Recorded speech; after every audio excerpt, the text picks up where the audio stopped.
Por título la gestión de la longevidad y de la cronicidad, aspectos políticos y de reorientación asistencial, y que van a correr las presentaciones, las ponencias, a cargo, en primer lugar, de Rafael Bengoa, que me imagino que casi todos le conocéis, pero es una persona que ha estado siempre muy vinculada a la política sanitaria. Fue a finales de los 80 el director general de planificación del Gobierno vasco y trazaron ya en esa época una estrategia de 14 puntos para el Servicio Vasco de Salud.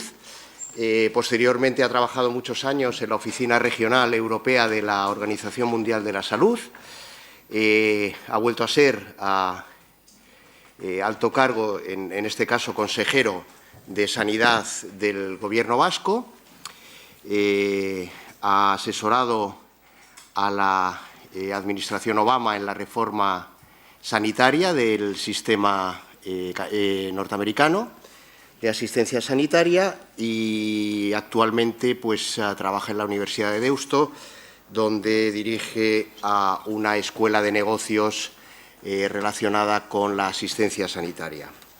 Y a mi izquierda tengo a Carlos Campillo, que es epidemiólogo, dirige el servicio de evaluación de IbeSalud, del Servicio de Salud de las Islas Baleares, pero su oficina la tiene en el hospital, lo cual está muy bien. Es también investigador asociado del CRES, del Centro de Recerca de Economía de Salud de la Universidad Pompeu Fabra, y ha trabajado muchos años en la Oficina Panamericana de la Salud en Washington, en la Organización Mundial de la Salud, donde sigue prestando servicios, pero ya como consultor. Y bueno, pues ellos dos van a ser los que nos orienten en los asuntos que hemos estado tratando durante este día y medio, que ayer los apuntaba también Fernando Rodríguez Artalejo: fragilidad, cronicidad, discapacidad esta mañana, y cómo hacer frente desde un punto de vista de políticas sanitarias y sociales, y Carlos, cómo reorientar este problema desde el punto de vista de la asistencia y de la estructura. Pues cuando queráis, muchas gracias. Bueno, buenos días. Gracias, Juan y Joaquín, por la invitación, a todos los que estáis aquí. Quiero cubrir un poquito un terreno en 15 minutos muy amplio y quedarme más en la parte de política sanitaria y arriba en la raya azul, como veis, porque creo que es allí donde está faltando la visión. Si hay alguien aquí que sabe dónde va el Sistema Nacional de Salud, pues me lo explicáis luego. Obviamente están empezando a ocurrir en el ámbito nacional, en algunas cosas, e internacional, cosas también muy interesantes en financiación, asignación de recursos, y donde más ruido e inquietud hay es en la prestación, porque obviamente yo creo que los prestadores están hartos de la falta de integración que tiene el sistema. Saben que no depende solo de ellos, y por eso yo creo que es acertado, Juan, indicarnos que nos concentremos un poquito en esa raya azul.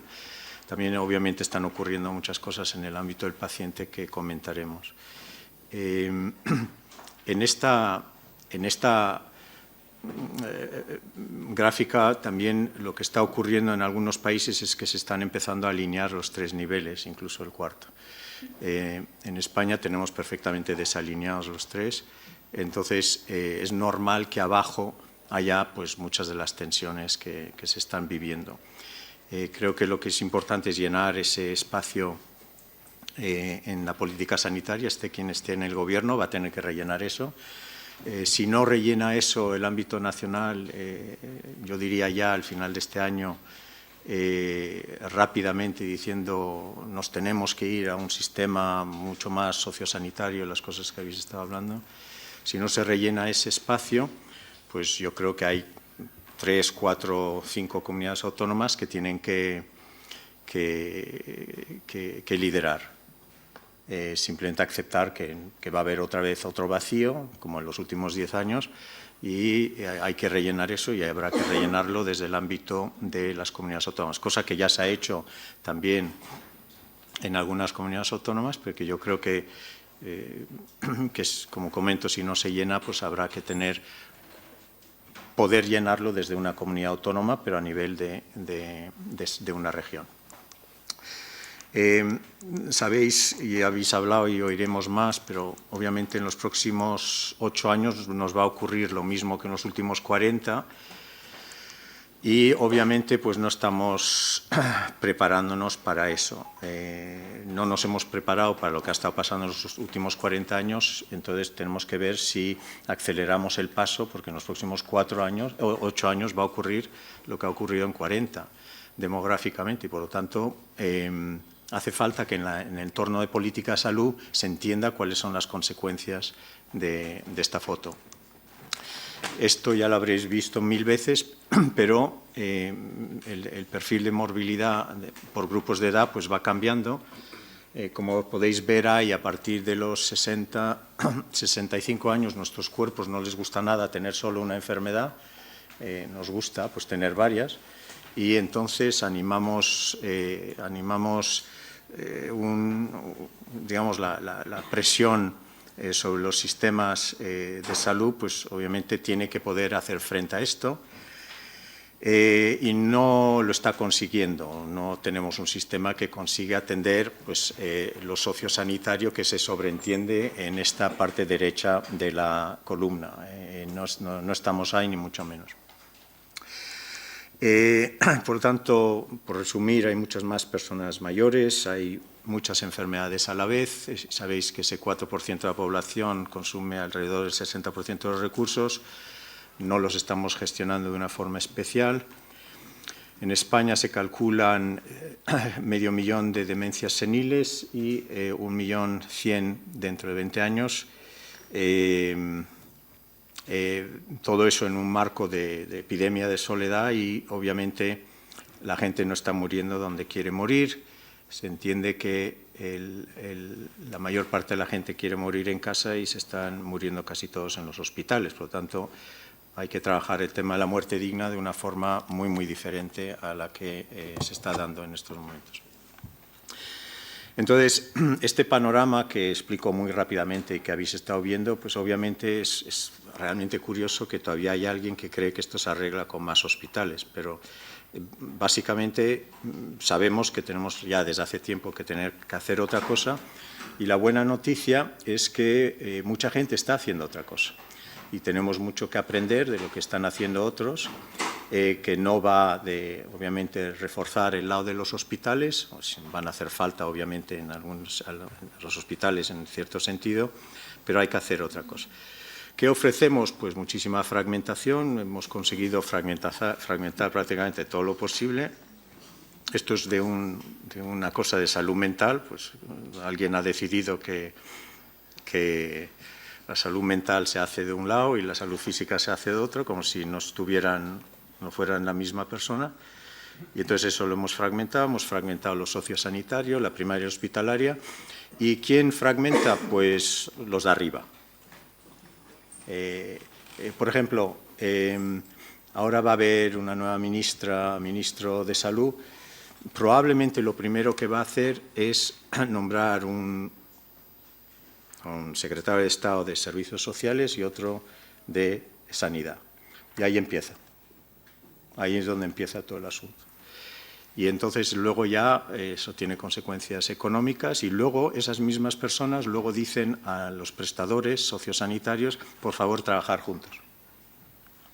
Pero no trabajan juntos en el Ministerio o en las consejerías. Entonces es evidente que el proceso de fragmentación empieza en la parte política de salud y social. Esto es lo que le ocurrió a una señora, y os lo cuento porque yo creo que es interesante el caso. Esta señora mayor, de 80 y pico años, se cae en casa, no se rompe nada, pero se llama a la ambulancia, la familia. Entre la familia que piensa que hay que llevar al hospital y los médicos, enfermería que va, le trasladan al hospital, se descompensa en el hospital, pasa 27 días allí, se le manda a una residencia y se muere. Entonces, por alguna razón, hemos decidido que incluso las personas que no les hace falta acaban en un hospital. Y entonces está casi todo predeterminado en términos de modelo organizativo y de comportamiento. Y eso obviamente es un desastre. A esta persona había que mantenerle en casa y hacer una cosa completamente diferente a lo que se le ha hecho. Entonces, tenemos que ver las cosas, digamos, bajo otro ángulo, intentar ver si podemos empezar a razonar el sistema en la parte política de salud de una forma nueva. Esto que solo llevamos diciendo 25 años, ¿no? Pero está empezando a ocurrir, que eso es la gran diferencia con cuando lo decíamos los más viejos aquí hace 25 años. Pues básicamente, obviamente, hay que mover el sistema más en casa, más en la comunidad, más social, más prevención, más en atención primaria y menos en hospitales. Y eso es bueno para los hospitales. Porque mucha gente, como sabéis, que hoy deberían de estar como esa señora en otro sitio, pues acaban en el sitio equivocado. Esto que es de sentido común con la demografía y la foto que hemos visto antes, pues cuesta mucho hacer. Entonces hablaremos, me imagino, de cómo se va en esa dirección. Luego haré algún comentario de cómo estamos intentando mover esto en Irlanda del Norte y en unas partes en Francia en términos políticos. La buena noticia a todo esto es que existen marcos que conocemos todos aquí, porque aquí veo gente muy, muy experta con la que llevamos todos trabajando juntos mucho tiempo, y que tenemos un arsenal de gestión que no teníamos antes y que está probando tanto evidencia, digamos, como contribuye a ese movimiento. Entonces, tenemos un arsenal para esto que no teníamos antes. Y lo que pasa es que si no hay visión arriba, pues no usas el arsenal, usas trocitos del arsenal. Un día haces la historia clínica electrónica, otro día haces un poquito sociosanitaria, otro día abres una prueba piloto para pacientes respiratorios crónicos, etcétera, pero no hay la visión integrada de lo que hace falta. Que tampoco tiene que ser muy detallada a nivel nacional, pero sí poner una visión encima de la mesa, que se va a ir el sistema poco a poco en esta dirección. Obamacare es esto. Y además cubriendo a 38 millones de americanos. Pero eso es 20 páginas. Las otras 850 páginas son esto. ¿Cómo hacer esto? Y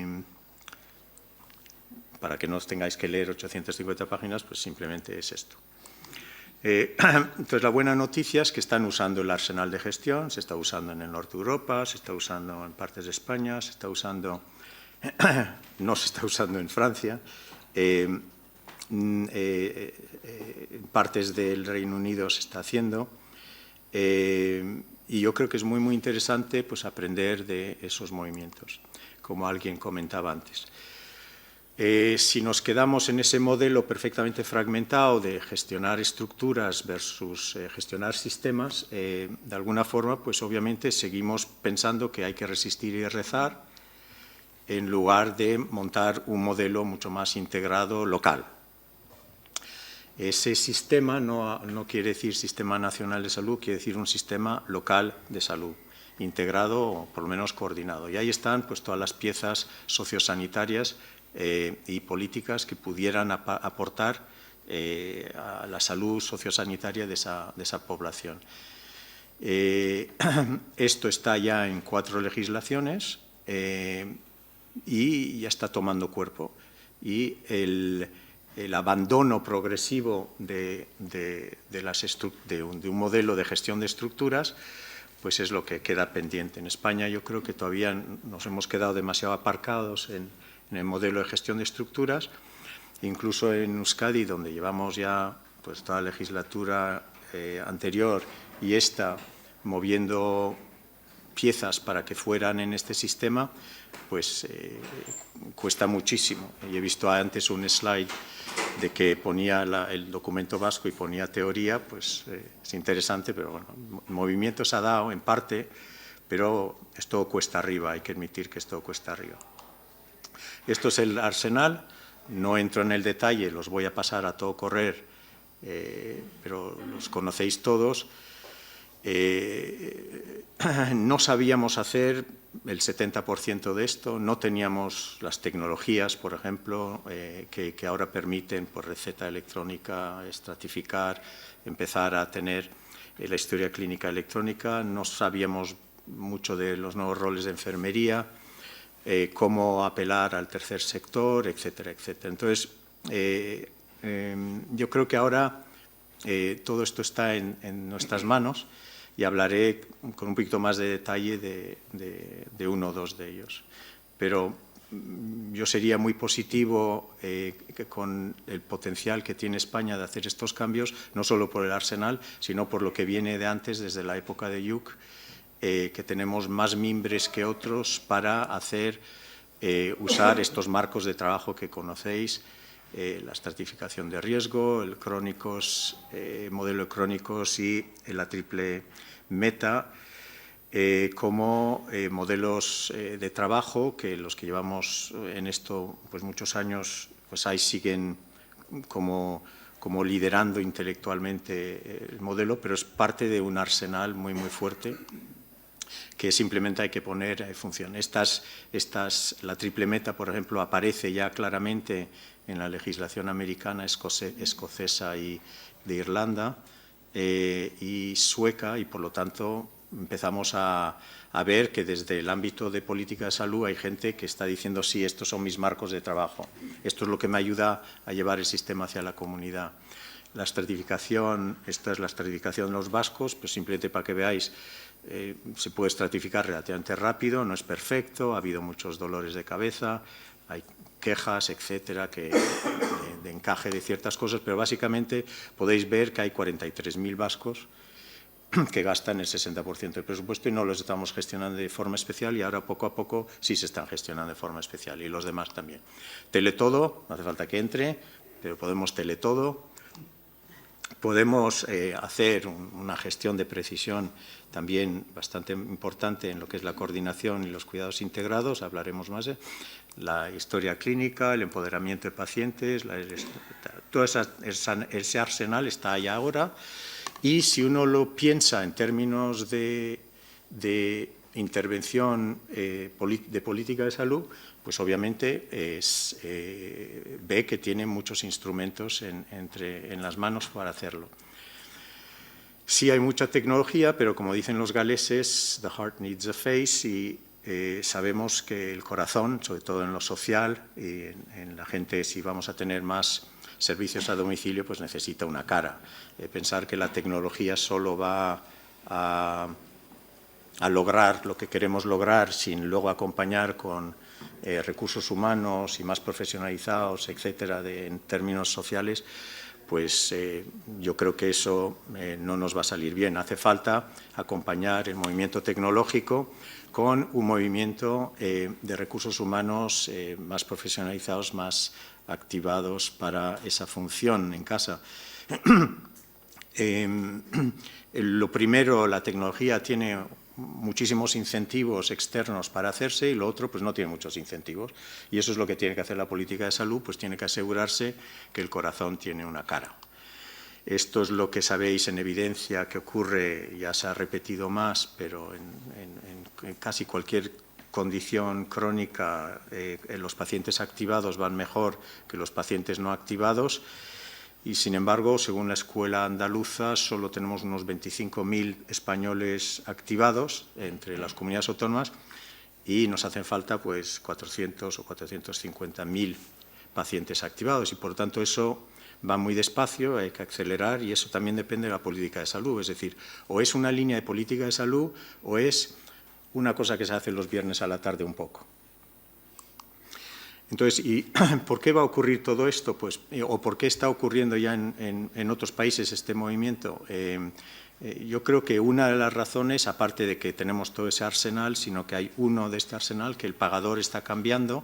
El pagador no estaba cambiando y ha empezado a decir yo también quiero este modelo más comunitario. Y eso es muy interesante. Es decir, hasta ahora el pagador no decía quiero un modelo más comunitario. Entonces lo que querían es hacer que ese financiador, el que ha asignado recursos, tenga un interés en un modelo diferente en el terreno, que sea público o privado, pero quiere otro modelo en el terreno que ofrezca una trayectoria sociosanitaria de los pacientes diferente a la fragmentación que se está pagando hoy. Entonces aparece, como sabéis, la lógica de pagar por valor en lugar de pagar por actividad. Esto no es fácil, hay algunas comunidades autónomas ya jugando con ello, pero para que veáis que esto viene en la realidad y que no es un jueguito académico, esto es la propuesta en los Estados Unidos de qué es lo que ocurre desde el año pasado hasta el año 2019 en el contratar valor en lugar de contratar actividad. Para aquellos que no sepan, uso un ejemplo. En contratar valor quiere decir, en lugar de hacer una cadera, yo te financio la actividad y el volumen de actividad que me estás haciendo, te empiezo a contratar la cadera y los 90 días de después. Si no, no te financio solo la actividad. Quiero saber lo que ha pasado los 90 días después y, por lo tanto, el pagador fuerza la integración en la prestación más y más al hacer que el hospital que ha hecho esa cadera también tenga que hablar con rehabilitación, con primaria y con lo social, obviamente. Entonces empieza a ocurrir una cosa muy diferente, pero para que sepáis, esto es una propuesta de Medicare, Medicaid y de parte concretamente de Nueva York. Fijaros que dentro de 5 años esta organización está usando el 80% de su dinero contratando valor, contratando caderas así, en lugar de contratar como antes. Por lo tanto, no sé si va a ocurrir en nuestro país, espero que sí, pero va a ocurrir en muchos otros. ¿Qué es lo que ocurre cuando haces esto? Eso es lo que llaman en este seguro que está un poquito por todo en Estados Unidos, pero este es concretamente en la zona de Boston, que el Alternative Quality Contract lo que hace es contratar valor. Y podéis ver que en diabetes, en hipertensión, etcétera, cuando se contrata valor en lugar de decir una trayectoria horizontal de enfermedad, en lugar de contratar la fragmentación, un trocito de diabetes aquí, otro trocito aquí, otro trocito aquí, este seguro ya dice, yo ya no os contrato trocitos de diabetes por todo Boston, yo lo que quiero es que habléis, os pongáis de acuerdo y os contrato el pathway integrado que es el que me interesa para, en este caso, sus clientes.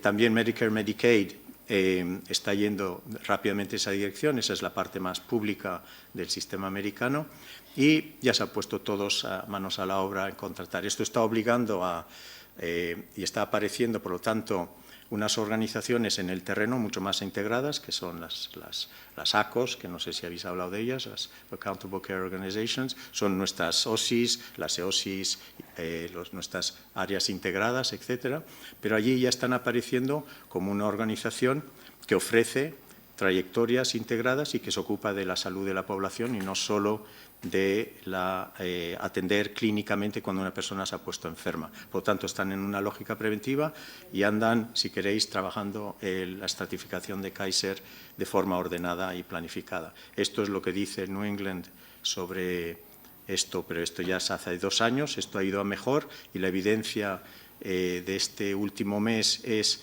que estas nuevas organizaciones locales integradas evitan un 11% de hospitalizaciones y mejora en un 16% el control en salud de esas enfermedades por el equipo clínico y el paciente.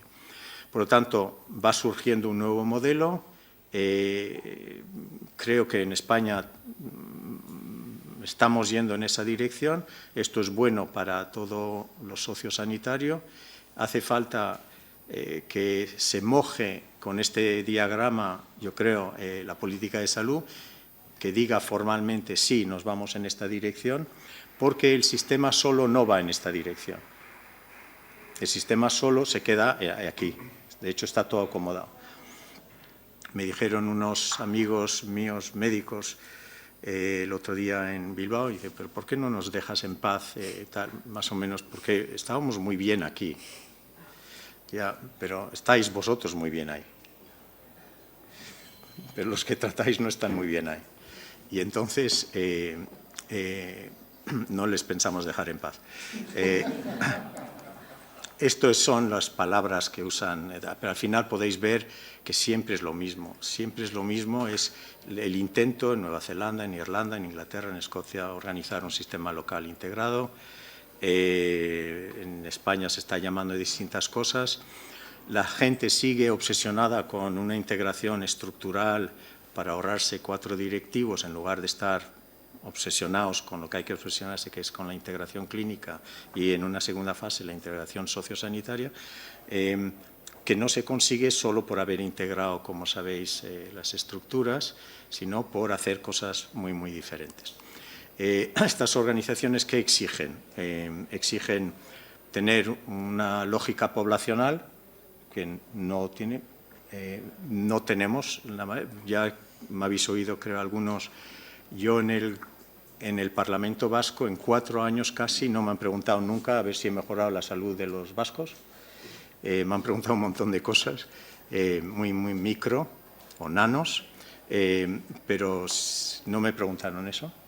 Entonces, cuando me fui les dije, entonces yo creo que al siguiente le estarán preguntando cosas sobre pero es interesante que no estamos en clave poblacional ni a nivel macro ni las organizaciones. Entonces, hasta que no estemos realmente en clave poblacional a nivel organizativo de forma integrada, pues es muy difícil de ver que podamos avanzar, aunque se ponga más dinero en lo social, aunque se ponga más dinero en la salud. Porque aunque pongamos más dinero en esos dos, si se quedan en un modelo fragmentado, pues has puesto más dinero, pero el modelo sigue fragmentado. Entonces hay que romper todas las fronteras organizacionales, hay que exigir un compromiso, obviamente, hay que buscar el compromiso de los profesionales, porque sin ellos no se puede hacer esto, y hay que aprovechar, obviamente, la experiencia de los pacientes, los cuidadores, el tercer sector y el voluntariado. Entonces esto no va a aparecer en la tele, no es un trasplante de cara, no es sexy, pero es lo que le va a hacer de calidad y sostenible. Bueno, Juan, lo dejo ahí y hablamos más luego si quieres. Esto os dejo porque yo creo que es una frase que a mí me parece interesante de un partenariado de una cosa que se llama el Partnerships de mujeres y familias, que hemos estado todo un siglo ignorando completamente la voz de los pacientes y obviamente ahora empezamos todos a considerarlo un pilar fundamental, pero no estamos consiguiendo realmente que penetre en el sistema. Gracias.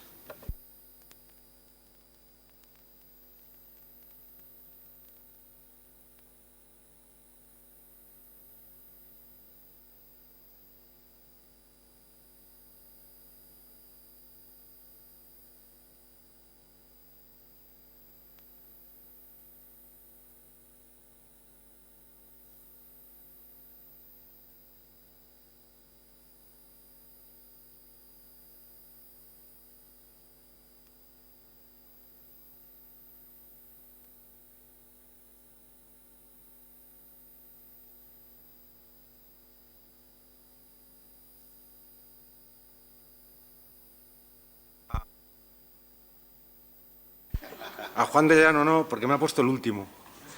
Entonces asumo la probabilidad máxima de incurrir en reiteraciones, ¿no? Otra vez sí, pero esta vez no, Juan. Bueno, yo os voy a dar mi opinión. Quiero compartir con vosotros reflexiones, ¿no? En una persona un poco esquizoide como yo, que está en el mundo de la gestión, pero trabaja con el frente de batalla directamente. Y lo voy a hacer desde una doble perspectiva, la de la medicina basada en la evidencia y también desde la medicina basada en la paciencia.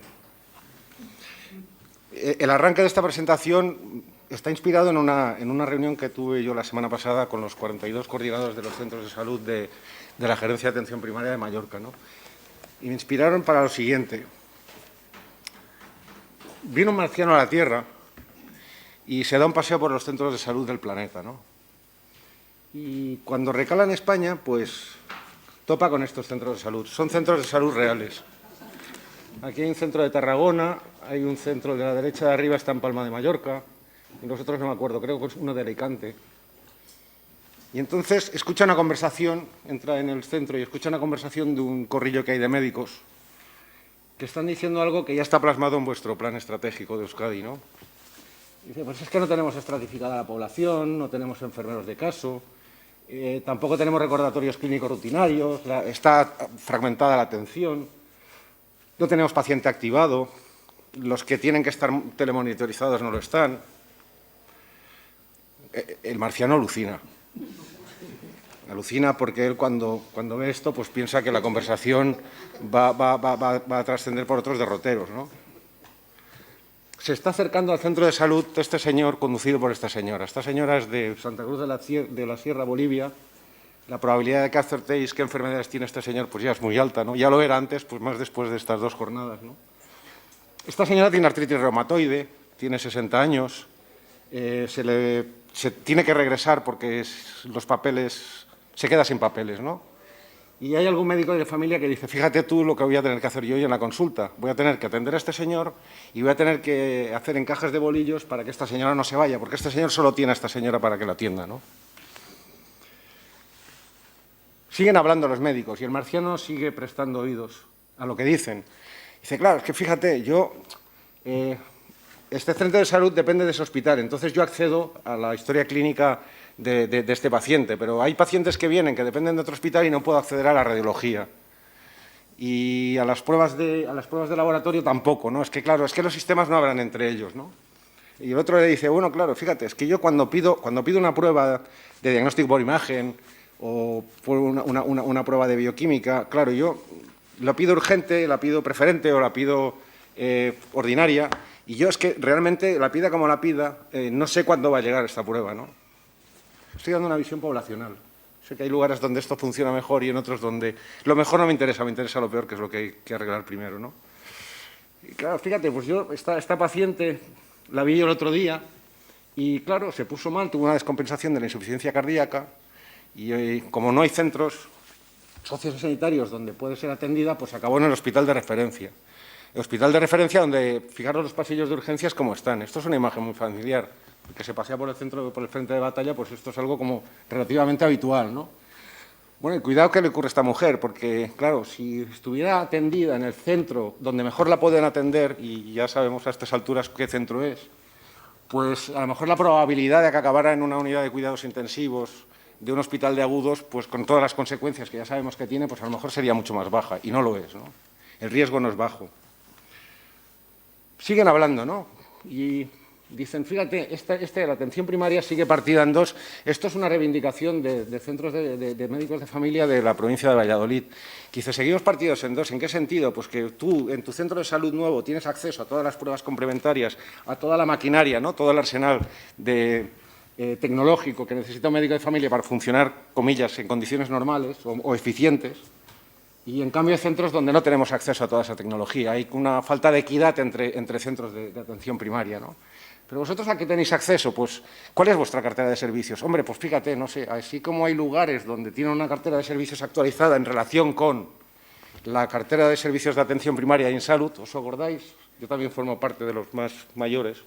¿Os acordáis de aquella cartera de servicios, ¿no?, que íbamos a negociar allí con Paloma Alonso y toda aquella gente? Bueno, pues hay lugares donde la cartera de servicios no está actualizada. Y no está actualizada a lo mejor durante años, ¿no? No lo tenemos claro esto. Los médicos y las enfermeras en los centros de salud, pues hay centros de salud donde están cambiando los papeles. A lo mejor esa es una de las claves, pero hay centros de salud donde el médico sigue haciendo lo que hacía hace 20 años y la enfermera sigue haciendo exactamente lo mismo, ¿no? Y los trabajadores sociales, bueno, donde hay hacen lo que pueden y donde hay menos, pues no hacen lo que pueden y se podría hacer más, pero bueno, esa es la situación. Hay algo que yo creo que viene a cuento al hilo de lo que se comentaba en las presentaciones anteriores. Yo percibo cierta guerra entre gremios, ¿no? A ver, ¿este paciente de quién es? ¿Es del médico de familia o es del médico de medicina interna? Claro, es que si el paciente va al centro de salud no es lo mismo que si el paciente acude al hospital. Yo tengo bastante contacto con la gente de las unidades de paliativos de Baleares, ¿no?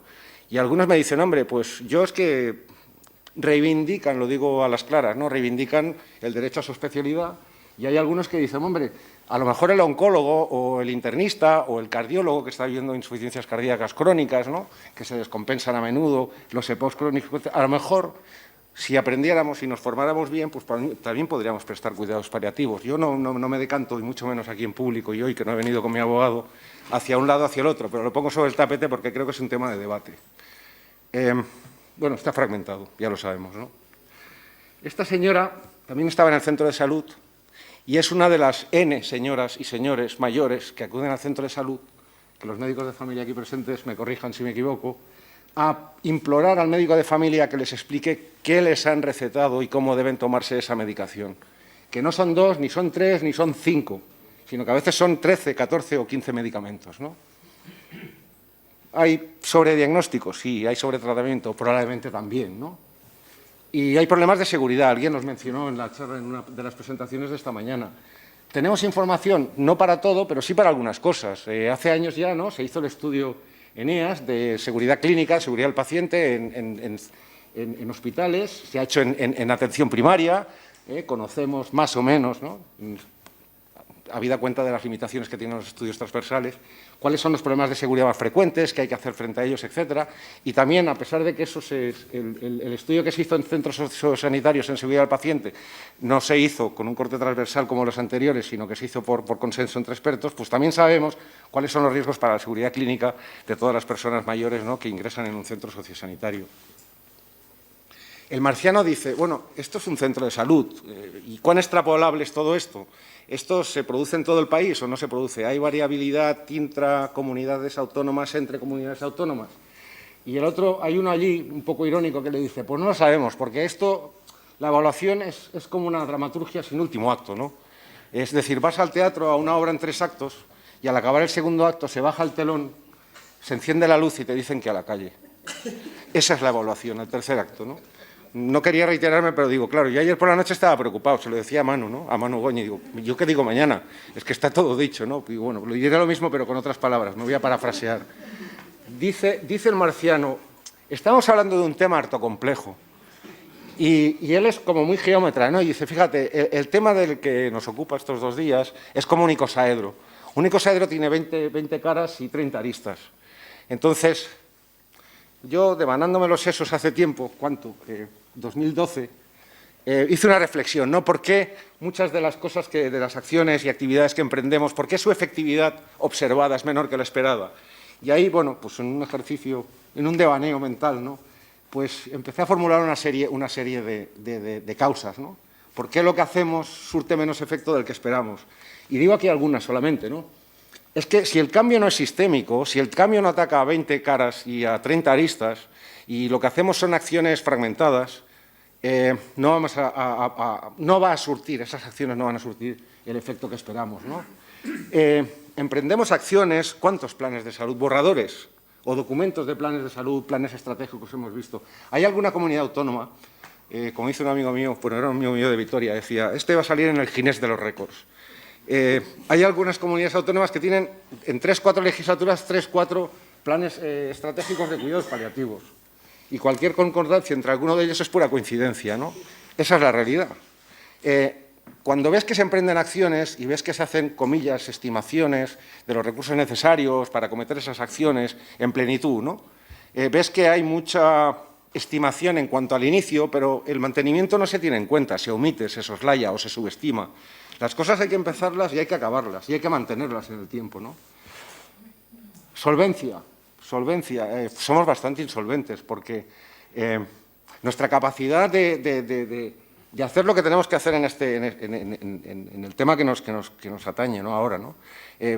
Lo tenemos que hacer en condiciones cambiantes, o sea, la vida que estamos atravesando todos no es lineal. Ha habido una crisis, ha habido 2 crisis. Estamos saliendo como estamos saliendo, hay muchos cambios, lo que vemos hoy no es lo que veíamos hace 3 años, ni es lo que veíamos en el 2007 ni en el 2006, y por lo tanto ves que todo cambia, ¿no? Y claro, ¿cuál es tu capacidad de adaptarse a esos cambios? ¿Cuál es tu solvencia? Yo lo dejo sobre la mesa, ¿no? Y además estamos hablando de intervenciones de una extrema complejidad, también se ha mencionado en algún momento, ¿no? Claro, yo cuando digo esto es muy complejo, digo, a ver, ¿cuál es mi unidad de análisis? ¿Cuán complejo es? Quiero medirlo, ¿no? Pues tengo algunas referencias. Mirad, En seguridad clínica, una de las acciones más basadas en la evidencia que hay para reducir la infección nosocomial, para contribuir a reducir la incidencia de infección nosocomial, es lavarse las manos. Entonces se lanzan grandísimas campañas, urbi et orbi, para lavarse las manos. Esto es una intervención extremadamente compleja. Cuando hablamos de complejidad de tecnologías, tengamos en cuenta que estas intervenciones son muy complejas. ¿Por qué son complejas? Porque el objetivo es que todo el mundo, uno, se lave las manos con solución hidroalcohólica, se las lave con la técnica adecuada y cuando procede. Y eso es muy difícil. Como difícil es tener suficientes recursos para saber cuál es la efectividad de estas intervenciones y realmente cuánta gente se lava las manos, cómo corresponde, cuándo toca y dónde toca, ¿no? Entonces, claro, si esto es muy complejo, del tema que nos está ocupando, ¿cuán complejo es? Pues a lo mejor con esto tenemos una unidad de medida. Para mí la unidad de medida en cuanto hay, se han manifestado 500.000 de personas. Para mí la unidad de referencia pues es el Nou Camp. Yo soy del Barça y sé que ahí hay 120.000 personas y lo utilizo como referente de medida, ¿no?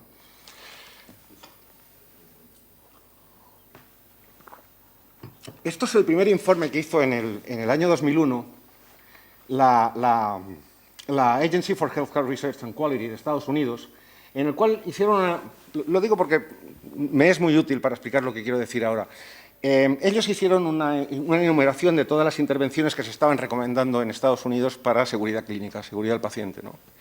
Y a continuación pusieron el nivel de evidencia científica que respaldaba todas y cada una de esas intervenciones. Hay unas que no estaban respaldadas por la evidencia y otras que sí estaban respaldadas con un grado de evidencia mayor o menor. En 2013 volvieron a repetir el estudio y llegaron a esta conclusión que he explicado el párrafo, ¿no? Dice, ha aumentado la evidencia, ¿no? Las pruebas científicas que respaldan muchas de estas intervenciones, pero la evidencia que no ha aumentado es la de la efectividad de las intervenciones que tenemos que acometer para que la gente se lave las manos, haga lo que se debe hacer. Ahí es donde tenemos un problema importante y yo creo que esto es extrapolable al tema que nos ocupa, ¿no? Claro, fijaros, es que no está el modelo de Chris Ham. Está el ampliado, en el cual se incluye todo el tema comunitario, la importancia del tema comunitario en la atención de los pacientes crónicos, etcétera, etcétera. No me voy a repetir, pero bueno, tenemos un modelo ampliado en el cual lo incluye todo y lo explica muy bien, ¿no? Está aquí, a mano izquierda. Creo que fue en noviembre pasado, hubo una reunión en Barcelona. Se hizo un grupo, no me acuerdo ahora si era, no, creo que era un grupo nominal, hubo como 60 personas trabajando multidisciplinariamente en todos los niveles, en todos los sectores, pues para intentar plantear, ¿no?, a las autoridades competentes pues escenarios de integración, de la integración que estamos hablando. Es que está ahí, o sea, tampoco hay que debatir mucho más el tema porque la información está ahí, lo que se debe hacer está ahí, ¿no? Vosotros tenéis, bueno, habéis adoptado el modelo de la pirámide, habéis estratificado, has dado cifras de cuánta gente se encuentra en cada uno de estos niveles. Complejos hay un 5%, ¿no?, que son 40 y tantos mil, si no recuerdo mal, Rafael. Bueno, la población general, la mayoría están abajo, ¿no? Pacientes crónicos pues están en el 70-80%. ¿Qué atención necesitan en cada uno de esos niveles? Pues es muy distinta, pero la inmensa mayoría necesitan una atención que no es tan compleja, no requiere tanta alta tecnología y tampoco cuesta tanto como la atención de los niveles de abajo. Quizás el problema es que estamos atendiendo donde no corresponde y donde no se puede prestar mejor atención con todos los problemas que hay de efectividad reducida, de seguridad clínica reducida y de costes aumentados, ¿no? Es que hasta habéis hecho estimaciones de este tipo, ¿no? Claro, quizás si en cada una de las columnas abajo pusiéramos Ns y multiplicáramos, veríamos cuáles son los costes, ¿no?, en cada una de esas intervenciones y a lo mejor todos llegaríamos a una conclusión, yo creo que consensuada fácilmente, ¿no?, de que lo que tenemos que hacer es desplazarlo todo hacia la izquierda. Porque cuanto más a la izquierda vayamos, más hacia el enfoque salubrista vamos a ir. Y hoy Rafael has mencionado esto y ayer Fernando también habló de este tema, ¿no? Porque estamos evitando el paso de gente de pacientes y de personas hacia la derecha, ¿no? Es decir, tenemos mucha documentación, si es que nos sobra documentación, nos sobran planes, tenemos evidencias, etcétera, etcétera, ¿no? Pero cuando las leemos, yo creo que corremos un alto riesgo de extrapolar los resultados, ¿no? De extrapolar los resultados. Esta mañana estabas, Wendy, mencionando varios estudios, ¿no? Cuidado con los estudios, cuidado cuando leemos experiencias de otras comunidades autónomas aquí al lado, cuidado cuando estamos leyendo experiencias en países con sistemas de salud incluso distintos, o aunque sean servicios nacionales de salud como el nuestro. Cuidado, en primer lugar, cuidado con la validez interna, ¿no? Cuán bien o mal hecho está el estudio, dicho groseramente. Y cuidado con extrapolar experiencias de ese tipo a nuestro entorno, porque yo afirmo, sin temor a equivocarme, que la atención primaria en Menorca no es la misma que en Soria, ni es la misma probablemente que en Murcia, ¿no? Esto en primer lugar. En segundo lugar, por ejemplo, se ha mencionado mucho Kaiser. Aquí hubo una serie de artículos publicados en el 2000 poco, ¿no?, de las comparaciones que se hacían entre Kaiser Permanente y el National Health Service británico. Bueno, las comparaciones son odiosas. Las comparaciones comparan fragmentos, no comparan sistemas en su totalidad, ni todos y cada uno de los elementos que integran cada sistema, ¿no? Hay que ir con cuidado. Otra cosa que también me preocupa, ¿no? Este es Álvaro Sisa, es el arquitecto portugués, debe andar por los 83, 84 años. Tiene hace 10 o 15 años, se publicó, Gustavo Gili publicó una entrevista en un libro. Tiene como 90 páginas. Y en ese libro dice algo a mí me llamó mucho la atención. Dice, yo tengo como 40 años de experiencia construyendo, ¿no?, en el norte y en el sur de Europa. En el norte, la gran diferencia es que en el norte de Europa 90% es planificación y diseño y 10% ejecución de obra. En el sur de Europa es al contrario. Y creo que sigue siendo así actualmente, ¿no? Y además lo hacemos todo muy deprisa. Ahora hay un nuevo gobierno y vamos a hacer, y ahora le doy mucha importancia a la cronicidad, o no, o se la doy a otra cosa, no lo sé. Desconozca la etiología de esos cambios, ¿no? O todos hacemos lo mismo porque son lugares comunes y es lo que procede a hacer, pero no lo hacemos como debemos hacerlo. Yo creo que este modelito tan sencillo de la macro, la meso y la microgestión, pues es muy útil para ayudarnos incluso a priorizar qué es lo que debemos hacer primero con los recursos que tenemos, ¿no? Pero teniendo en cuenta algo, que hay que adaptar, que hay que traducir experiencias externas adaptando a la realidad local, y eso muchas veces no está tan claro, ¿no? Por ejemplo, lo de la interoperatividad, pues las acciones han de ir dirigidas a cosas muy concretas, ¿no? A que los sistemas de información de los centros de salud, de los hospitales y de los centros sociosanitarios hablen de una vez por todas. Hace muchos años que estamos diciendo eso, ¿no? Nosotros, por ejemplo, en Mallorca solo tenemos GIS 1, GIS 2, GIS 3 y ahora tenemos otro sistema de información. Claro, no hablan entre ellos, eso es una torre de Babel, ¿no? Hay médicos de familia que dicen, bueno, claro, yo no sé si la pido urgente o preferente, yo no sé cuándo va a venir la prueba, cuándo me va a llegar el resultado. Eso es una acción que hay que arreglar y tampoco es tan complejo, creo yo, arreglar esas cosas, ¿no? Ha de haber más teleasistencia, ha de haber más telemedicina. Hemos hecho una inversión impresionante, ingente, en sistemas de información en este país y seguimos en una torre de Babel, si lo miras desde el prisma de un sistema nacional de salud, ¿no? Quizás no es tan complejo cambiar los papeles y las funciones de médicos y de enfermeras y romper de una vez por todas, y hay experiencias más o menos extrapolables de que el médico tiene que dejar de hacer algunas cosas y la enfermera tiene que hacer algunas cosas. Es que son muy importantes el trabajo de la enfermería, es fundamental, sin peleas ni visiones gremiales, pero a lo mejor el médico de familia tiene que hacer otras cosas. Y hay cosas que no las ha de hacer ni el médico de familia ni la enfermera, que buenamente las hacen, pero que deberían hacerlas a lo mejor el trabajador social. Pero no hay enfermedad de enlace, no hay todos los tipos de enfermera, ¿no?, con sus funciones específicas, no las tenemos, ¿no? Fijaros, la foto de la izquierda, ¿no? Es que ese señor está en su casa con su perrito. Y a lo mejor la probabilidad de que este señor no esté ahí, sino que esté en el hospital en la foto de la derecha, pues a lo mejor esa probabilidad no es tan baja, no es menospreciable, no es desdeñable. Depende de dónde estés, depende de quién te atienda, depende de qué centro de atención primaria te estén tratando a ti, depende de tu familia, depende de la información que recibas a través de los medios de comunicación, de decir, mira, vámonos al hospital, pero este no, al terciario, ¿no? De prescripción, ¿cuánto hemos hablado de prescripción? ¿Tiene sentido a una persona de 80 años darle estatinas?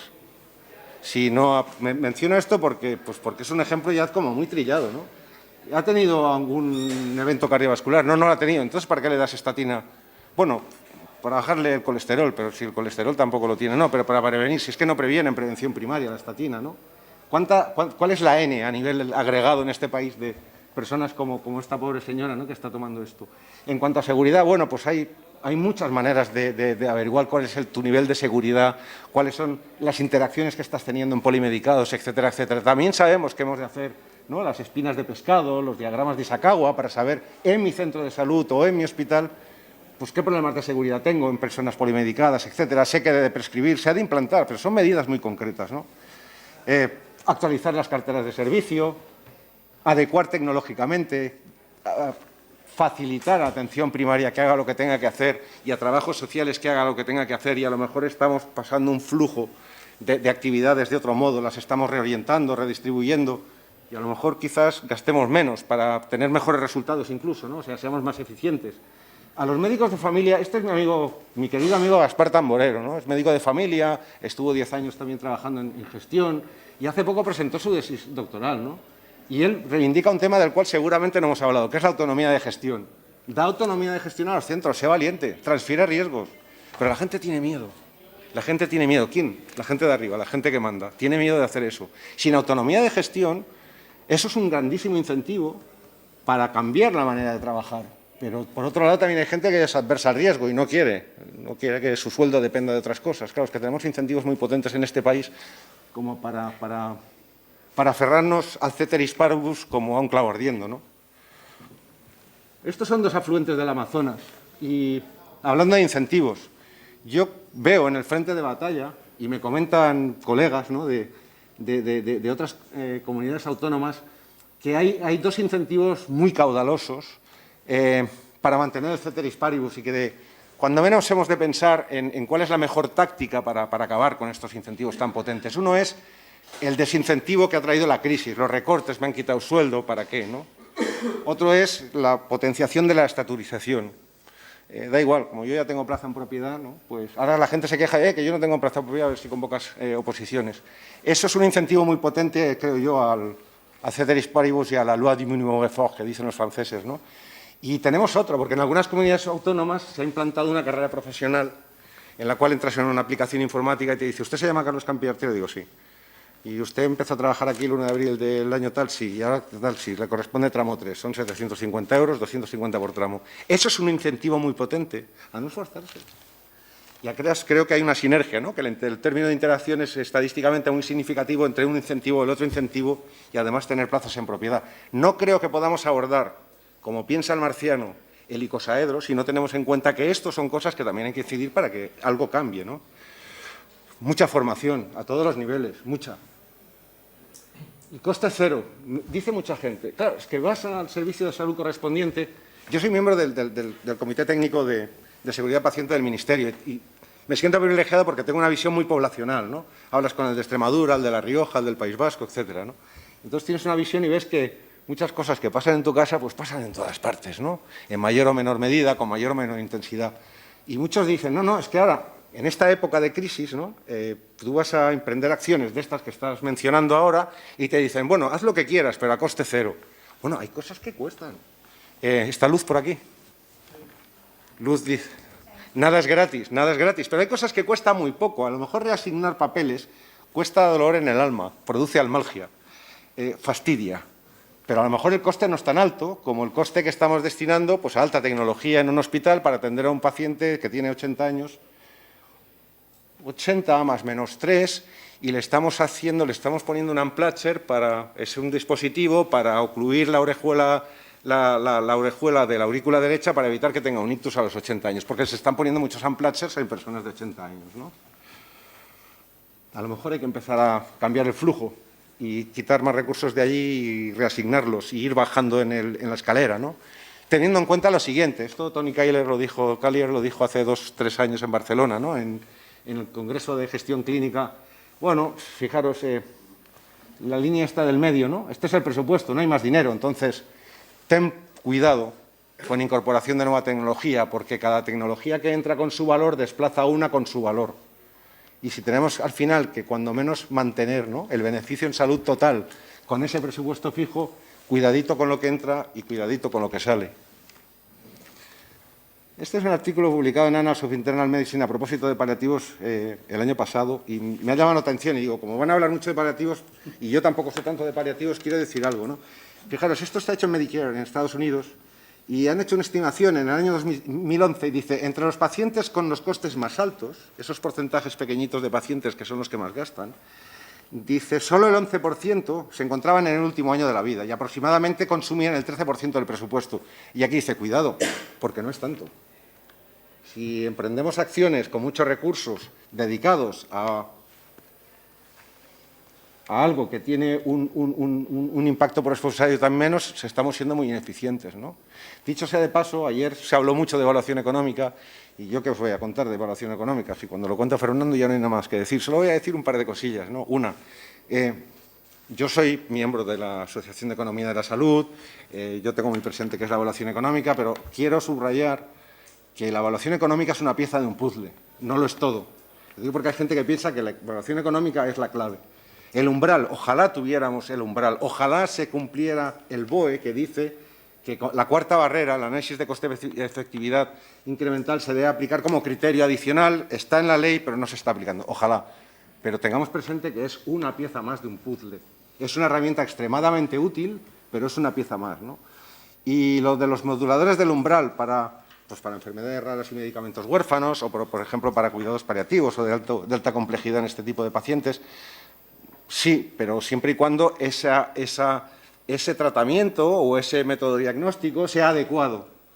Si no es adecuado, no es idóneo aplicar esos métodos diagnósticos, esos tratamientos a esos pacientes, no quiero ni oír hablar del umbral de coste-efectividad ni de cualquier agencia que esté intentando evaluar si es coste-efectivo o no, teniendo en cuenta que nice is very nice, but it's not so nice, porque no pensemos que el modelo nice en la práctica es binario, es decir, lo que está por encima del umbral de 20.000 no se financia y lo que está por debajo sí se financia. Fijaros, el umbral está más o menos por aquí, ¿no? Entre 20 y 30.000 libras.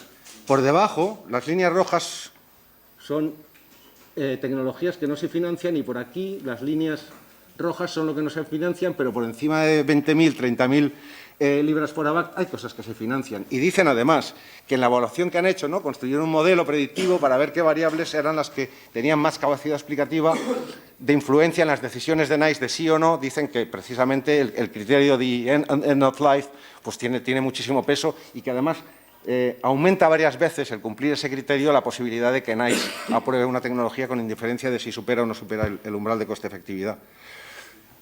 Yo me siento en deuda con mucha gente, y entre ellos con los economistas, ¿no?, porque me han enseñado estas cosas, y entonces uno se vicia, le encuentra el gustillo y dice, pues fíjate, es que me resulta muy útil ver funciones de producción en salud. Yo a veces, bueno, yo soy médico, ¿no?, y hablo en las sesiones y les pongo esto a las 8 de la mañana y me dicen, ¿pero qué te hemos hecho si además te apreciamos, ¿no? No, fijaros, es que viene a un gerente, ¿no?, y viene alguien y está en D. Y le dices, hombre, si le doy más recursos y es tan eficiente porque está en su frontera de posibilidades de producción, a lo mejor ese D pasa a C.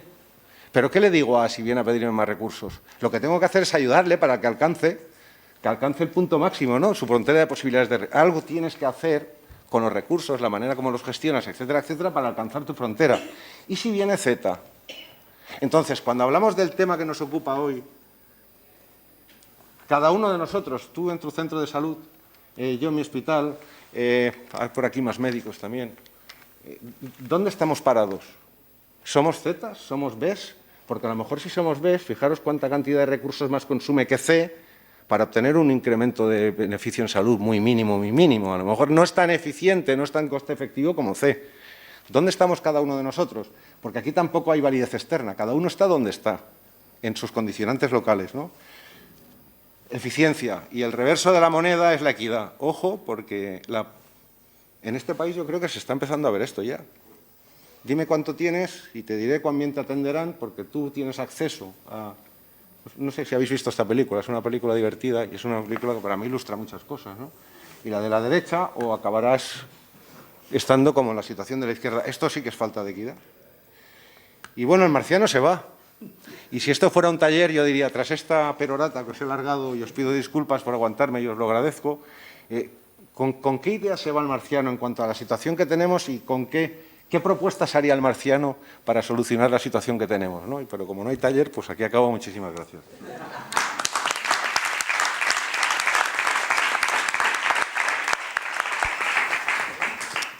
Muy bien, muchísimas gracias a los dos, fantásticas exposiciones ambas. Es vuestro turno, abrimos preguntas, preferiblemente que sean cortas y muchas y que les demos tiempo así a ver, ¿o estamos ya todos muy cansados?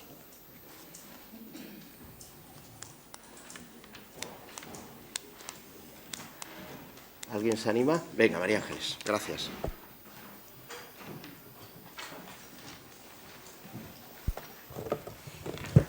Es que a veces me parece como que hay un poco de pesimismo y yo no sé si tampoco estaría mal poner encima de la mesa que si nos comparamos con otros países lo estamos haciendo fatal, pero el resultado no es tan malo, ¿no? Mejoramos en años sin enfermedad, nos morimos tarde, etcétera, etcétera. Solamente era apuntarlo, que a lo mejor no lo estamos haciendo tan mal. Seguro que podemos mejorar muchísimo, redistribuir de otras maneras, pero no sé, yo cuando he vivido fuera de España la verdad es que echaba de menos el conjunto de la situación sociosanitaria que tenía en España, la mezcla de recursos no monetarizados, monetarizados y dentro de los monetarizados, los públicos y los privados, lo echaba de menos, esa es la verdad.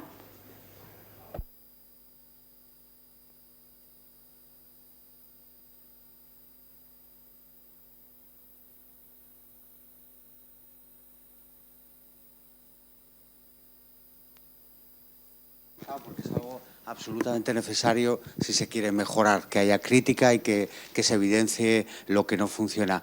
Más que nada, preguntas para ti, Rafael, un poco cómo crees tú que debemos abordar ese cambio de modelo, porque evidentemente el cambio de modelo es absolutamente imprescindible, pero tenemos también lo que tenemos y tenemos muchos incentivos perversos que no ayudan al cambio de modelo. Entonces, ¿cómo piensas tú que se debe afrontar eso? Muy bien. Hombre, yo creo que muchos de los estudios en los que estáis metidos todos y hemos estado haciendo durante muchísimos años, obviamente añaden mucho valor, lo que pasa es que no están llegando al ámbito político. Entonces yo me estoy obsesionando desde hace varios años mucho más a ver qué es lo que pasa en gente que no piensa científicamente. Y que toman decisiones sobre el sistema. Y entonces vas viendo que no estás en el terreno pues, científico, que no es la argumentación científica, aparte sí, pero que no es esa es la argumentación. Y también te vas viendo un poquito lo que he intentado explicar, que hay un bloqueo arriba. Que no es la culpa de nadie, no creo que ningún partido político en España quiera realmente deshacer el Sistema Nacional de Salud, lo que pasa es que se está deshaciendo. Y lo que está ocurriendo es que hace falta ver cómo se influye ahí arriba, con un poquito de ciencia, un poquito de conocimiento, qué tipo de liderazgo hay que ejercer desde arriba, etc. Y lo que estamos haciendo, doy como un ejemplo, en Irlanda del Norte, donde estamos un grupo internacional y nacional intentando presentar al gobierno, que es el gobierno que ha pedido que les digamos qué hacemos con lo sociosanitario en la próxima década. Y entonces el panel pues, no ha hecho lo que hicimos, por ejemplo, en el Informe Abril o otros, que es a ver, vamos a preguntar a un montón de gente a ver qué es lo que les parece a todos los actores del sistema y escribimos un informe. Hombre, algo de eso estamos haciendo, pero lo que estamos haciendo es ir y convocar a los partidos políticos a una conferencia, un summit político, y les dijimos mira, os presentamos 10 principios que nos creemos que todos los partidos políticos, en este caso Irlanda y Irlanda del Norte, podéis acordar. Que el sistema no sea competitivo, que sea más colaborativo, que el paciente esté en el centro, cosas un poquito generales, pero algunas más específicas. Entonces les convocamos a esa reunión y todos dijeron que sí, que esos son 10 principios con los que están de acuerdo, izquierda, derecha, centro, nacionalistas, etc. Una vez eso, entonces ya empezamos a trabajar desde el ámbito técnico y hablamos con el mundo clínico, la gestión, etc. Y cada mes subimos al Parlamento, en este caso a Stormont, en Irlanda del Norte, y les decimos, oye, mira, las cosas van por ahí, fijaros lo que nos dicen los de abajo, cómo relacionamos con los principios. Y entonces, ¿estáis de acuerdo con por dónde va esto? Sí, vale, pues de acuerdo. Entonces, esto ya lo hemos hecho 3 veces. técnico-político, técnico-político. Entonces estamos simplemente embarcando al ámbito político en discusiones técnicas de aprendizaje, porque es la forma en la que pueden interiorizar algo de una forma más progresiva que no leyendo un documento y rechazándolo al final. Entonces están como participando en el proceso de decisión final. Y por lo tanto, lo que he explicado muy rápido, que son 6 meses de trabajo, pero básicamente es un proceso que yo creo que se puede hacer en España a nivel nacional. Se puede hacer. La gente aquí dice, no, hay que hacer un pacto para la sanidad. Pues claro, ya, pero ¿cómo? ¿Cuál es el proceso? Bueno, pues el proceso, pues yo creo que se puede pensar en algo parecido de esta forma. Y entonces arriba se van creando condiciones para que se puedan hacer las cosas que queremos hacer, porque el sistema, sin que haya una política activa desde arriba, veo muy difícil que podamos hacer el cambio, porque, como os ha dicho, los incentivos están donde están, los médicos están donde están, etcétera, los funcionarios están donde están. Entonces, el status quo es tremendamente estable, aunque alrededor está pasando está obviamente tsunami demográfico, etcétera, y parece que el sistema va a aguantar. Pues no, el sistema no va a aguantar. Y por lo tanto es muy importante que en el ámbito político les subamos a un razonamiento un poquito diferente. Y estamos escribiendo este proceso para que lo podamos aplicar en España o en una comunidad autónoma que, como he comentado antes, podría ser a nivel político en una comunidad. ¿Y cuántos eran? 5 partidos, ahora solo hay 2 en el gobierno, y entonces elevamos al nivel ejecutivo y ya participa la presidenta de Irlanda del Norte, etcétera, en esta especie de decisión según vamos avanzando.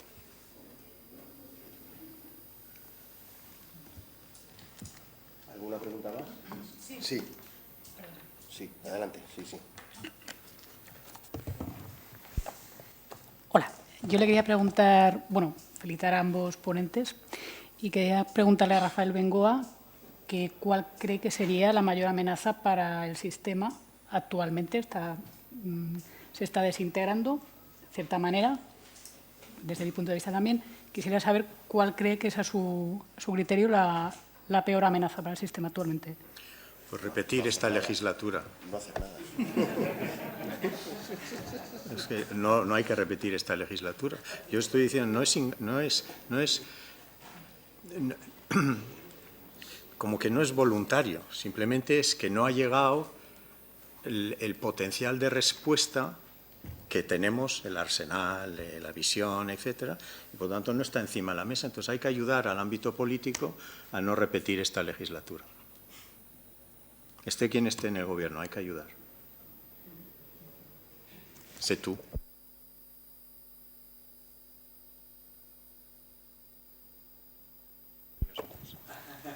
Sí, yo añadiría ayudar al gobierno, ayudar a todos los niveles. O sea, ayudar en el macro, en el meso y en el micro, ¿no? Lo macro es lo macro, pero lo micro tiene mucha importancia. Y tú, si estás en el frente asistencial, me darás la razón, ¿no? Tu coordinador de tu centro de salud, el equipo directivo de un hospital, la gente del servicio de salud, ya un plano más meso. En un plano más macro es más difícil, ¿no? Porque la influencia que puedes tener a escala ministerial, bueno, incluso perteneciendo a un grupo técnico, asesor del ministerio, pues ves que la posibilidad de que aquello cambie es muy difícil, ¿no? Porque también hay también un factor que aumenta la relación señal-ruido, ¿no? Y es que las competencias están transferidas, con lo cual a veces jugamos a esto de que tú haz ver que trabajas y yo haré ver que te pago, ¿no?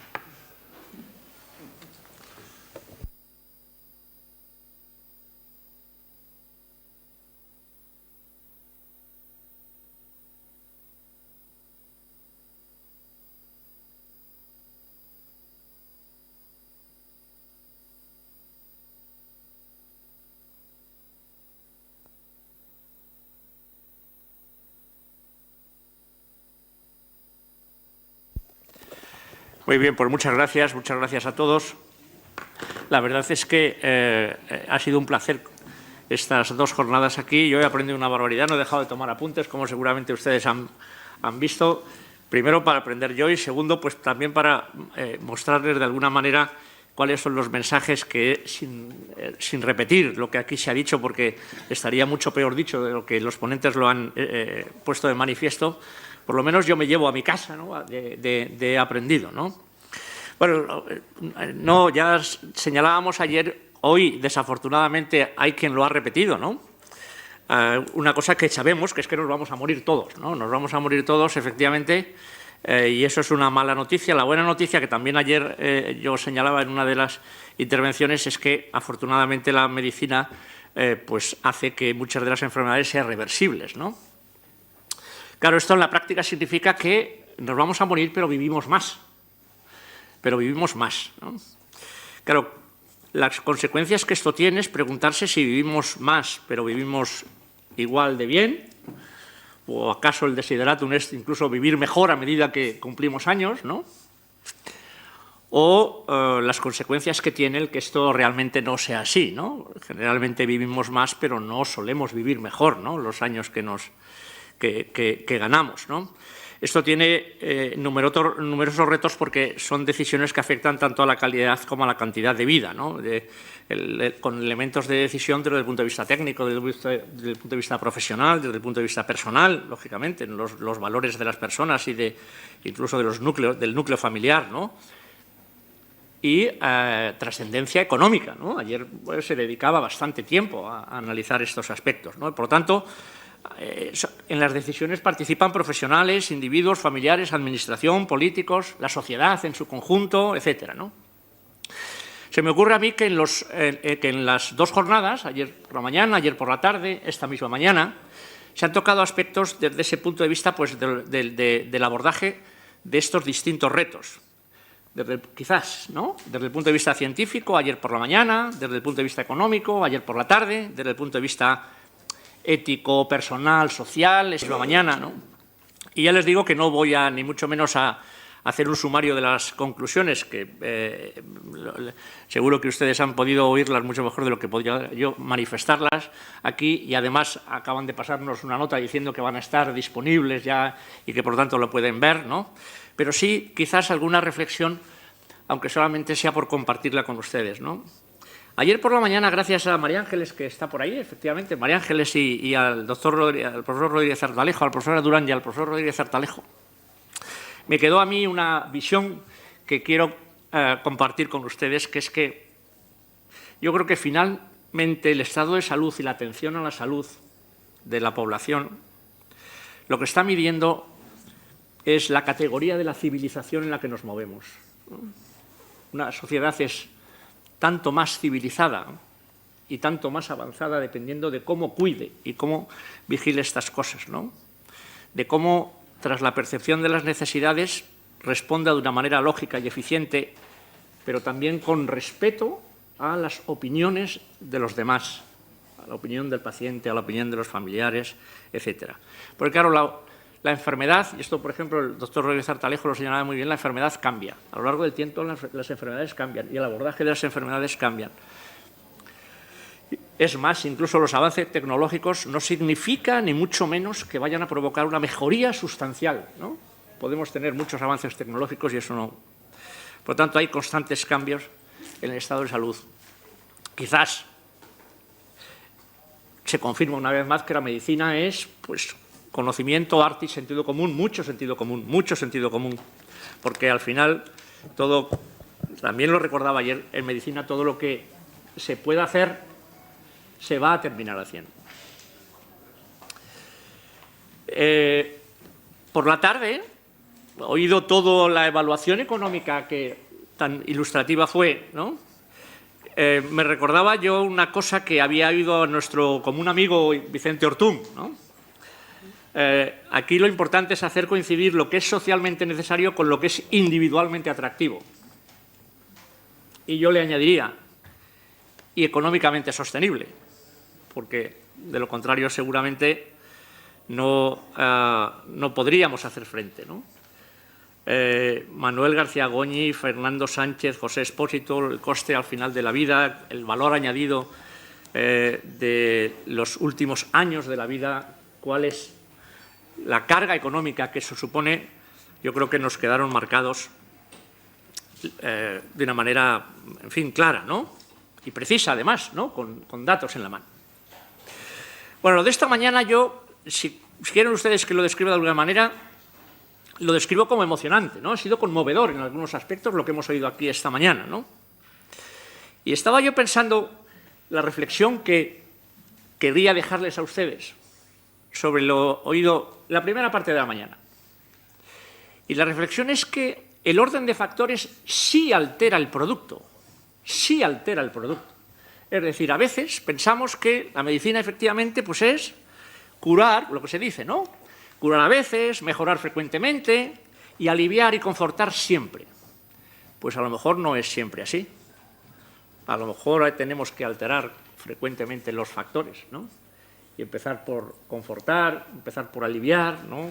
Y en última instancia, yo he oído cifras escalofriantes desde el punto de vista de los porcentajes, ¿no? Que Wendy, Álvaro y Lourdes nos han señalado, de los porcentajes de pacientes que necesitan determinados servicios, en los hospitales, en las residencias, no digamos, etcétera, ¿no? Mejorar el proceso de envejecimiento y mejorar el proceso de la muerte, pues yo creo que es algo que trasciende, ¿no? Y que, si me perdona esa expresión coloquial, pues pone un poco el pelo de punta, ¿no? El solo pensar cómo se puede abordar. Se han citado alguna película. Yo quiero señalarles una película, ¿no? Yo a mis alumnos a veces les pongo una película para que aprendan determinados valores, bueno, para mostrarles, ¿no? Para que aprendan, ya es una, en fin, una pretensión, a veces vana, ¿no? Para mostrarles determinados valores. Hace no mucho, hace algunos años, vi una película que ustedes seguramente han podido ver, Moscati, el médico de los pobres. Ayudaba a morir a una persona, en este caso no una persona mayor, era un joven, un amigo joven, ¿no? Pero yo creo que es sobrecogedor ver cómo le ayuda a morir a esa persona en la playa, ¿no? A un amigo suyo joven, le ayuda a morir a la playa, ¿no? Porque la medicina debe enseñar también y debe ejercer, digamos así, la capacidad para ayudar a morir a las personas, ¿no? Y la última parte de esta mañana me produce una reflexión que yo soy consciente de que esto es así, ¿no? Pero la quiero poner nuevamente en manifiesto. La medicina nos debe hacer humildes, ¿no? Y nos debe hacer humildes porque estamos acostumbrados a equivocarnos todos los días. Algunos se equivocan más que otros, es verdad, ¿no? Pero es tan delator, digámoslo así, ¿no? Lo que puede suponer para un sistema sanitario la osadía de la ignorancia, ¿no? Y el hacer cosas sin ton ni son, ¿no? Que efectivamente pues eso provoca pues una cierta desazón, ¿no? Nos equivocamos frecuentemente. Bueno, nos equivocamos. Rafa, yo creo que a veces, como decía él, ¿no? Dejaba entrever, no nos equivocamos, nos equivocan, ¿no? Nos equivocan, ¿no? Pero claro, hay que señalar que equivocarse, pues al fin y al cabo es humano, lo que no es del todo admisible, ¿no? Es ocultar la equivocación, porque eso es una estupidez, ¿no? O no aprender de la equivocación, porque eso sencillamente y lisa y llanamente es una irresponsabilidad, ¿no? Desde ese punto de vista, ¿no? Por lo tanto, les dejo ahí las reflexiones que yo hago y solamente voy a terminar, porque no sería ni mucho menos cortés, ni además, y además es lo que me sale del corazón, pues agradecerle a la Universidad Internacional Menéndez Pelayo. Muchísimas gracias por estar aquí, agradecerle y felicitarle por las iniciativas y por el curso y por habernos hospedado, ¿no? Aquí. Ha sido un placer y ha sido auténticamente un privilegio poder aquí compartir las ideas, ¿no? Agradecer a todos los ponentes, felicitarles a todos los ponentes, felicitar y agradecer a todos ustedes asistentes. Muy especialísimamente quiero agradecer a la Fundación Ernest Lluch en la persona, en este caso, de don Josep María Carreras, pues el privilegio de haber podido compartir estas jornadas. Hay que transmitir, y le agradecería que fuera así, a toda la organización y a toda la Fundación, pues nuestra gratitud. De la Fundación Gaspar Casal, como presidente del patronato, no puedo decir nada más que nuevamente les agradezco el esfuerzo organizativo. Y también destacadísimamente a Joaquín, que allí lo veo, y a Juan, que yo no lo veo allí, a los dos, pues por, en fin, habernos facilitado las cosas. Yo creo que esto nos invita a trabajar para posteriores ediciones, ¿no? Ambas fundaciones convergen en intereses, ambas fundaciones tienen una clara sintonía entre las personas. No puede ser de otra manera porque ambas fundaciones, tanto la Gaspar Casal como la Ernest Lluch, pues tienen unos fines académicos, unos fines científicos, unos fines sociales y que intentan cumplirlos pues, con rigor, con profesionalidad, con un código de conducta que sea visible y, naturalmente, pues también con sobriedad en la gestión y, desde ese punto de vista, pues estar aquí reunidos, ¿no? Dentro de, en fin, del entorno al que decía que no nos íbamos a ir sin hacer una alusión al entorno privilegiado en el que hemos podido hacer. Efectivamente, es un entorno sobrio, reflexivo, académico, como no puede ser de otra manera para hacer bien las cosas y para aprender, que para todos nosotros ha sido un motivo de satisfacción, y ya los emplazamos a los directores a que vayan pensando pues si pueden reunirnos aquí el año que viene de la mano de la Universidad Internacional Menéndez Pelayo. Estaríamos todos muy agradecidos y muy honrados. Muchas gracias a todos.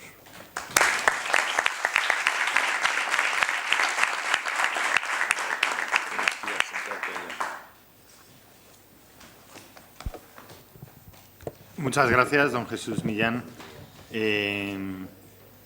Enlazamos casi sin solución de continuidad con lo que hubiera sido el acto de clausura de este encuentro patrocinado, promovido por la Fundación Ernest Lluch, con la colaboración también de la Fundación Gaspar Casal. Y bueno, voy a dar la palabra en primer lugar pues, para una breve intervención y posteriormente entregar los diplomas al director del encuentro, don Juan del Llano.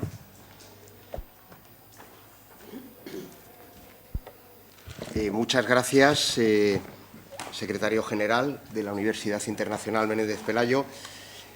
Simplemente reiterar, como ya hice en la inauguración, el agradecimiento a la universidad, a la Fundación Ernest Lluch, a todos los ponentes porque habéis hecho un magnífico trabajo y a todos los asistentes porque durante este día y medio nos habéis acompañado, nos habéis dado calor, habéis hecho intervenciones enormemente interesantes. Además, hemos tenido la suerte de que esta reunión sea retransmitida a través de streaming, por lo tanto, pues podremos revisar y ver cosas que se han dicho de una cierta enjundia. Y, bueno, pues lo que siempre pretendemos de alguna manera es que algo quede, y que algo quede significa pues que la semana que viene, cada uno desde nuestro lugarcito de trabajo, pues intentemos, en fin, algo de lo que hemos aprendido, llevarlo a la práctica, ¿no? Yo ahí coincido mucho con lo que acaba de decir Carlos, es a los tres niveles, al micro, al meso y al macro, donde hay áreas de mejora clarísimamente y donde todos y cada uno de nosotros podemos ir empujando a algo que es maravillosamente bien valorado por los ciudadanos, que es nuestro sistema sanitario, algo por lo que se ha peleado durante muchísimos años toda la ciudadanía, algo que merece muchísimo la pena preservar porque nos permite dormir tranquilos, sin tener el miedo de que nos levantemos al día siguiente con un cáncer y no tengamos dinero para pagar la factura y que haya alguien que se haga cargo de esta factura. Y todas estas cosas yo creo que merecen muchísimo la pena el ser defendidas. Y, bueno, como ha dicho nuestro presidente, defendidas con austeridad, con sobriedad, pero sobre todo con conocimiento. Es decir, yo creo que se ha enfatizado mucho también en esta última mesa en que a la política tiene que llegar el conocimiento, tiene que llegar la certidumbre en muchas áreas en donde no hay mucha certidumbre para acertar con las decisiones, porque si no acertamos con las decisiones estamos despilfarrando y me parece que este país no está en situación económica para despilfarrar. Por lo tanto, pues aquí se trata de que todos arrimemos el hombro y sigamos pues, por esta senda haciendo que, en fin, que nos sigamos sintiendo orgullosos de tener un sistema nacional de salud que nos cubre a todos y que intenta hacer las cosas lo mejor posible. Pues nada más, muchísimas gracias.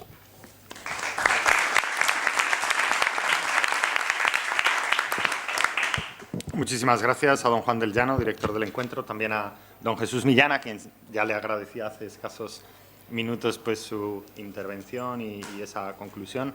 Agradecerles también pues, por la parte, obviamente, en la que yo estoy hoy aquí, que es en nombre del rector, que, como es lógico, pues, no puede acompañaros a todos los que asistís a las actividades y por eso pues, los lunes para las inauguraciones, los viernes para las clausuras, pues nos repartimos lo mejor que podemos el trabajo entre los miembros del Consejo de Gobierno.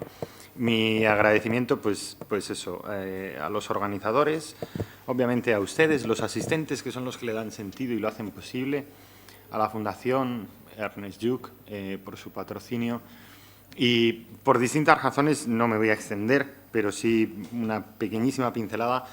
Es un curso del que estamos pues, muy satisfechos y ojalá, como nos decía don Jesús hace unos minutos, pues pueda tener más ediciones y continuidad.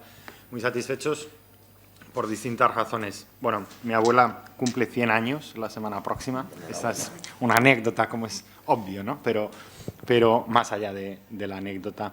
La universidad, por distintas razones, por su vinculación con Ernest Lluch, ministro de Sanidad, fue rector de esta universidad. De hecho, pues tenemos un aula dedicada a él en el Paraninfo. Bueno, pues, pero también más allá de eso, la Universidad Internacional Menéndez Pelayo, desde su origen en el año 32, pues se crea muy vinculada a 3 polos distintos: la enseñanza del español a los extranjeros, cursos sobre humanidades, si se quiere llamar así, en un saco pues, muy grande donde caben muchas cosas, pero el tercer polo, las ciencias sanitarias, las ciencias de la salud, desde su origen en el antiguo Instituto de Salud de Valdecilla, después, años más tarde, en el Hospital de San Rafael, desde hace ya muchos aquí, en el Palacio de la Magdalena, pues siempre ha prestado atención al fenómeno, no sé si se puede llamar así, sanitario, no creo que sea un fenómeno, pero desde luego a las ciencias médicas, ciencias de la salud, ¿no? Por todas estas razones, pues bueno, concluyo recogiendo ese guante y ojalá pues que el curso próximo pueda celebrarse un encuentro más con la Fundación Ernest Lluch y promoviendo pues también estas preocupaciones que lo son de todos, ¿no? O sea que, bien, pues con esto damos por clausurado el encuentro y no sé si está prevista la entrega de... Yo creo que va a ser más fácil que lo recoja, ¿no? Están aquí los diplomas, o sea que cuando... Y muchísimas gracias. Gracias, ¿eh?